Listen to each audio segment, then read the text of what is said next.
ইন্নাল কোরআন ইয়ালকা ইয়াউমাল কিয়ামা সাহিবাল কোরআন।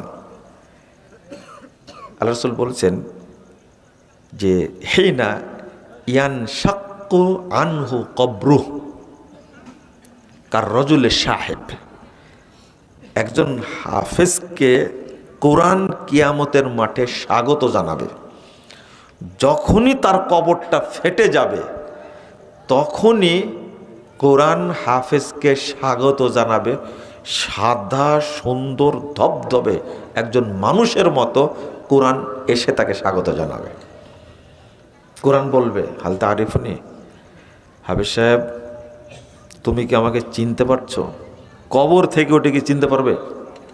হাল তারিফুনি, হাফেজ সাহেব কি চিনা যায়, আমাকে চিনা যায়? কলা মা আরিফুকা, আমি তো তোমাকে চিনছি না, তোমাকে তো কোনোদিন দেখিনি। তখন বলবে আনা সাহিবুকাল কোরআন, আমি সেই কোরআন তোমার ঘুমে বাধা দিয়েছি, তোমার আরামে বাধা দিয়েছি, সেই কোরআন। হাফেজ কত আনন্দিত হবেন এবার বলেন। কিয়ামতের মাঠে হাফেজের কোনো চিন্তা থাকবে?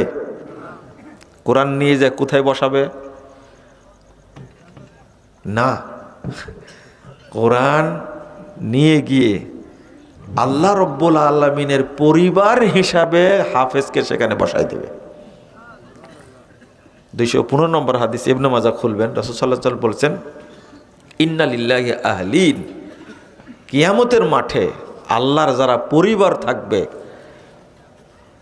সাহিবুল কোরআন আহলুল্লাহ ওয়া খাসাতুহু, কোরআনের হাফেজরা কিয়ামতের দিনে আল্লাহর বিশেষ পরিবার, বিশেষ মেহমান হিসাবে অবস্থান করবে।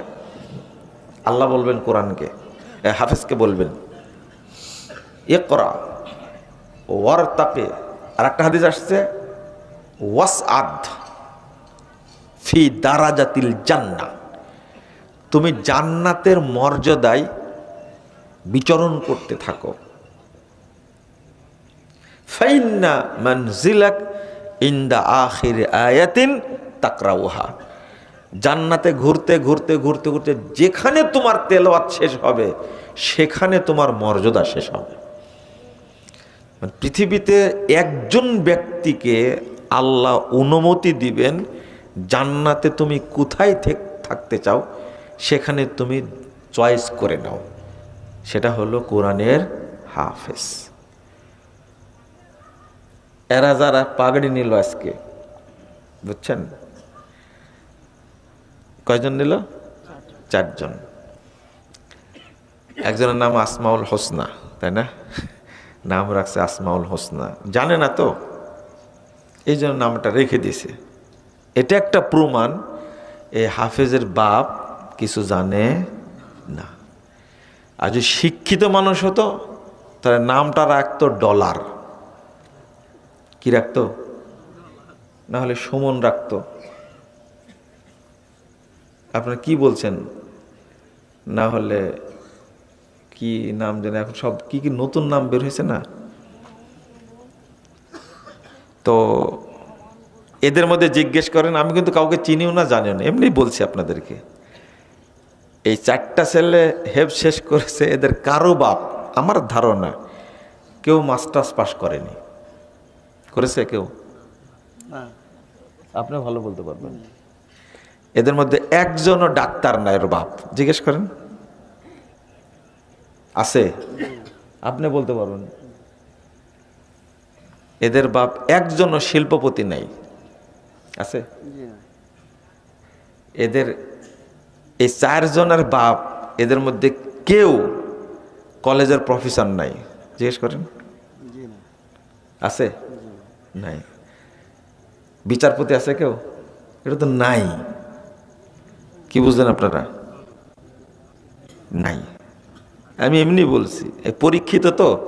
এ তো 4 জন, 30 জন হাফেজ পাগড়ি পরানোর পরে আমি জিজ্ঞেস করেছি এই 30 জন হাফেজের বাপ একজনও মাস্টার্স পাস করা আছে বা কলেজের টিচার আছে, বিশ্ববিদ্যালয়ের প্রফেসর আছে কিনা? পাইনি। 7 জনের মধ্যে পাওয়া যাবে? আর এই বর্ডার এলাকায় এটা কি সম্ভব? যাক, আলহামদুলিল্লাহ, ইলম রাসূল সাল্লাল্লাহু আলাইহি ওয়াসাল্লামের যুগ থেকে দরিদ্রতায় বহন করেছে, কিয়ামত পর্যন্ত তারাই বহন করবে ইনশাআল্লাহ। এবং এই দরিদ্ররাই কিয়ামতের মাঠে 500 বছর পূর্বে জান্নাতে যাবে ইনশাআল্লাহ। রাসূল সাল্লাল্লাহু আলাইহি ওয়াসাল্লাম বলেছেন, ইয়াদখুলুল জান্নাহ ফুকারাউল মুমিনিন ক্বাবলা 500 আম। 500 বছর পূর্বে মুমিনদের যার মধ্যে যারা ফকির, দরিদ্র, অসহায়, তারা জান্নাতে প্রবেশ করবে। বলুন আলহামদুলিল্লাহ। আমরা ফকিরই থাকতে চাই, আমরা ধনী হতে চাই না।